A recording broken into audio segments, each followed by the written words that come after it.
દાંતા તાલુકા માટે વિકાસની મોટી ભેટ. આજે સ્વાતંત્ર્ય પર્વ નિમિત્તે ગુજરાત સરકારના મંત્રી કમલેશભાઈ પટેલના વરદ હસ્તે દાંતા તાલુકા પંચાયતના નવા અને અતિ આધુનિક ભવનનું ખાતમુહૂર્ત કરવામાં આવ્યું હતું. દાંતા તાલુકા પંચાયતના પ્રમુખ પિંકીબેન અશ્વિનભાઈ ચૌધરીએ નવી ઇમારતના નિર્માણને પ્રાથમિકતા આપતા સરકાર સમક્ષ રજૂઆતો કરી હતી, જેને પરિણામે સરકારે નવા ભવન માટે ₹5 કરોડની ફાળવણી કરી હતી. આ અતિ આધુનિક ભવન બન્યા બાદ તાલુકાની પ્રજાને રોજિંદા સરકારી કામકાજ માટે એક જ સ્થળે સરળ અને સુગમ રીતે સેવા મળશે. આ સાથે જ દાંતા તાલુકાના યુવાનો માટે સ્પોર્ટ્સ કોમ્પ્લેક્સ, આધુનિક bus stand, smart village, craft centre અને જીઆઈડીસી સહિતની માંગણીઓ પણ મંત્રી સમક્ષ રજૂ કરવામાં આવી છે. દાંતા તાલુકાના વિકાસને મળશે નવી ગતિ. બ્યુરો રિપોર્ટ, આદેશ ન્યૂઝ, દાંતા.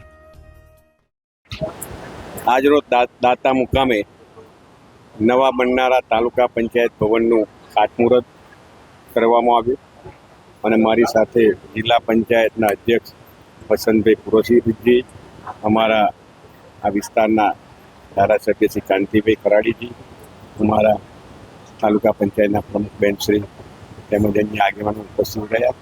તાલુકા પંચાયત દાંતાના આ ભવનનું ખાતમુહૂર્ત થયું છે અને આ ભવન આ વિસ્તારના જનકલ્યાણની યોજનાઓ માટે, જનજનની સુખાકારી માટે કામ કરતું થાય એની ચિંતા આદરણીય પ્રધાનમંત્રી અને આદરણીય મુખ્યમંત્રી કરી રહ્યા છે. ત્યારે આ ભવનનું જલ્દીથી જલ્દી નિર્માણ થઈ અને ટૂંક સમયે આવતા વર્ષે ઓગસ્ટ મહિનામાં શરૂ થઈ જાય. આજે ખાતમુહૂર્ત છે તો લોકાર્પણ પણ જલ્દીથી થાય એની ચિંતા કરી છે મુખ્યમંત્રીશ્રીએ.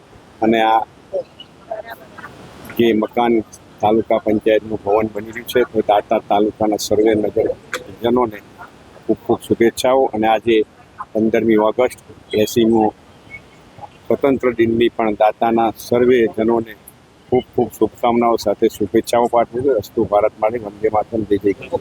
આજે દાંતા ખાતે દાંતા તાલુકા પંચાયતના અતિ આધુનિક ભવન માટે પહેલી ઈંટના સાક્ષી રાજ્ય સરકાર મંત્રી શ્રી કમલેશભાઈ પટેલ બન્યા છે.